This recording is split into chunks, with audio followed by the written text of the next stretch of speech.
두 번째 양치질의 목적은 음식물 찌꺼기를 제거를 하는 데 있어요. 초토화 작전이라는 게 있잖아요. 전쟁할 때 균들한테 초토화 작전을 쓰는 게 양치질이에요.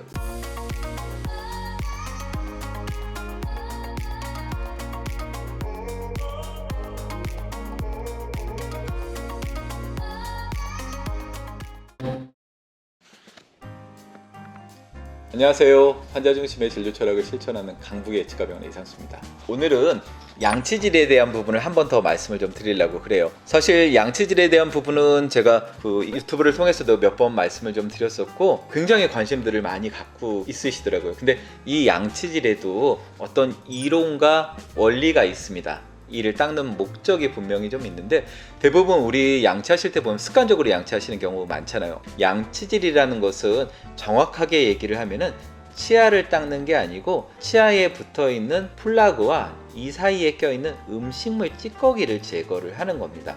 여러분들 잘 아시겠지만 충치는 단순하게 단 거 먹어서 썩는 게 아니죠. 충치균 때문에 발생을 하는 겁니다. 그래서 양치질이 충치를 예방하기 위해서는 충치균을 제거를 해주셔야 돼요. 우리 그러면은 플라그 얘기 많이 하잖아요. 그럼 도대체 플라그가 뭐냐? 플라그를 가장 잘 설명할 수 있는 건요, 물때예요. 물때. 설거지통에다가 그릇 담가놓고 갔다 2-3일 정도 있다가 돌아오면은 그릇에 물때 껴있죠. 미끈미끈 하잖아요. 그거 플라그는 바로 그런 물때예요. 정확하게 얘기하면 세균들이 자기의 환경을 만들기 위해서 분비하는 그 단백질들이 있는데, 그것들이 뭉치게 된 게 이제 물때라고 보시면 되고, 우리말로는 치면 세균막이라고 이야기를 해요.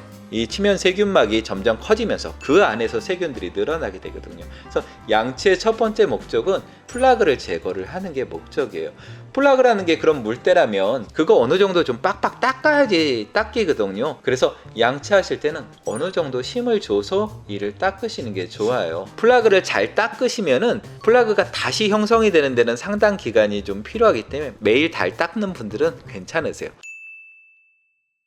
전동 칫솔 같은 거 그거 좋은가요? 막 하고 물어보시는 분들 되게 많아요. 이 플라그를 제대로 닦으려면 약간 힘을 줘서 좀 닦아줘야 되는데, 전동 칫솔은 그 정도 힘이 나오지는 않아요. 아직까지는. 약간 세게 되면 전동 칫솔 멈추거나 잇몸에 상처를 일으킬 수가 있습니다. 잇몸이 다 이렇게 긁혀 나가기 때문에. 그래서 어느 정도 빡빡 닦기 위해서는 손으로 닦는 게 사실 제일 좀 좋다, 저는 그렇게 생각을 하거든요. 그 사이사이 부분에 이를 닦으실 때 물 분사기 같은 거 요즘 많이 쓰시는 경우들이 있잖아요. 요즘 시간 칫솔 꼭 쓰세요 라고 말씀드려요. 저 물 분사기 쓰고 있어요 이렇게 얘기를 하거든요. 근데 이 물 분사기 같은 경우에는 여러분들 그 욕실 청소할 때 샤워기로 욕실 청소하는 거 생각하시면 되세요. 욕실에 머리카락이나 이런 것들 샤워 끝나고 아니면 뭐 거품이 있으면은 샤워기 그렇게 슥슥슥슥 닦아내시잖아요. 한두 번은 그걸로 괜찮아요. 근데 정말 일주일 내내 뭐 한 달 내내 그걸로 닦으시면 욕실 바닥이 미끈미끈해질 거예요. 물때가 껴있기 때문에 더 이상 이걸로 아무리 해도 안 닦여요.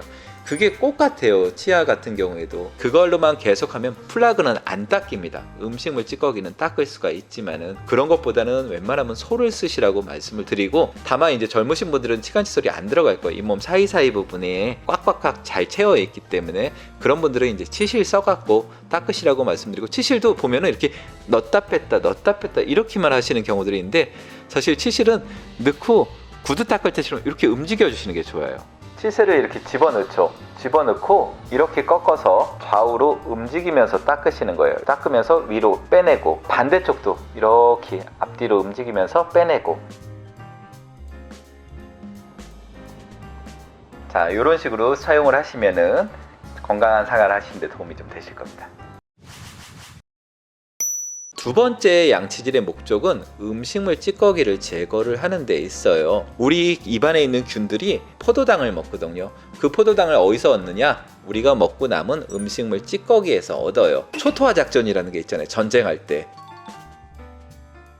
균들한테 초토화 작전을 쓰는 게 양치질이에요. 음식물 찌꺼기를 다 빼내면 균들이 먹을 게 없으니까 얘들이 힘을 못 써요. 그래서 충치를 못 만들어내게 되거든요. 그런 것들을 뺏는 게 양치질의 원리입니다. 그 다음에는 이제 이를 닦으실 때 뭐 잇몸이라든가 이런 데를 닦으시라고 제가 말씀을 드렸는데, 잇몸을 닦는 이유는 사실 플라그를 제거를 하거나 아니면 음식물을 제거하는 거랑은 상관없고요. 그럼 마사지 하는 거예요. 혈액순환이 촉진이 되면 면역세포들도 많이 나오게 되고 치주병 같은 거 예방하는 데도 많이 도움이 좀 됩니다. 이제 마지막 네 번째로는 혓바닥을 닦으라고 제가 말씀을 좀 드렸죠. 혀를 닦는 이유도 충치랑 상관이 있는 게 아니고요. 이 설태가 마르면 입냄새의 많은 원인이 되거든요. 입냄새 제거를 하려고 설태를 제거를 하는 거예요. 그러면 설태 안 닦아내도 되나요? 안 닦으셔도 건강에 전혀 지장 없습니다. 사는데 전혀 지장 없어요. 다만 사회생활에 조금 지장이 있을 수 있겠죠. 얘기하면 입냄새 나고 이럴 테니까는. 그러면 또 한 가지 물어보시는 게 아침에 일어나면 균이 많다고 그러는데 아침에 일어나면 이를 닦아야 되는 게 아닌가요? 라고 물어보실 수가 있는데 저녁 때 이 닦고 주무셨으면 아침에 굳이 충치 예방을 위해서는 이 닦을 필요 없고요. 그때 양치를 하는 거는 사실 충치 예방이 아니고 입냄새 예방 때문에 양치를 하는 거거든요. 그 양치 안 하면 다 먹는데 그러면 안 하면 안 되잖아요. 근데 먹어도 괜찮습니다. 솔직한 얘기로 말씀을 좀 드리면은 입안에서 살고 있는 균들은 심각한 병균이 아니에요. 대부분 별 볼 일 없는 잡균들이고요. 이 잡균들 우리 뱃속에 들어가면은 위산으로 다 죽일 수가 있어요. 다만 기회감염이라는 거는 조금 있어요. 기회감염이라는 게 뭐냐면은 우리 몸속에 평상시에 살고 있는 별 볼 일 없는 균들인데 몸이 너무 약해졌을 때 이럴 때는 조금 문제가 될 수가 있어요. 그거 아니고 정상적인 건강한 상태에서는 입안에 있는 균 좀 먹어도 어느 정도는 다 해결이 가능합니다. 자일리톨이라는 거 있잖아요. 자일리톨은 분명히 단맛을 내고 충치균도 얘가 당분인지 알고 그걸 섭취를 해요. 일부분은 자기 에너지로 가져가고 나머지 찌꺼기들은 산으로 만들어서 배설을 하게 되는데 자일리톨은 충치균들이 소화를 못 시켜요. 충치균들이 그냥 안에서 소화시키려고 애쓰다가 그냥 이렇게 배설을 해버려요. 그럼 자일리톨이 그대로 나오거든요. 그러니까 얘가 애만 쓰고 점점 약해지니까 힘을 낼 수가 없어요. 자일리톨이 충치 효과를 낼 수 있는 부분들은 그런 원리로 충치 예방 효과를 낼 수 있다. 이것도 초토화 작전의 일부분으로 좀 사용을 할 수 있는 부분이다. 다만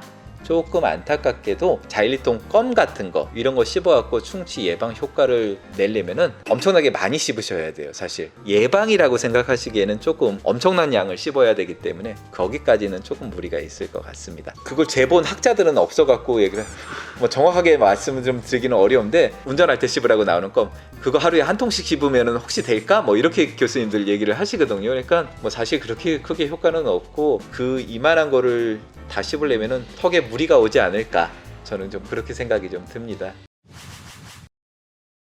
오늘은 그 양치질에도 어떤 원리가 있다, 양치질에도 이론이 있다 이런 부분을 해서 말씀을 좀 드렸고 구강내를 깨끗하게 유지하셔서 여러분들 구강건강 관리하시는데 도움 되셨으면 해서 준비를 해봤습니다. 네, 오늘 여기까지 진행을 하겠습니다. 감사합니다.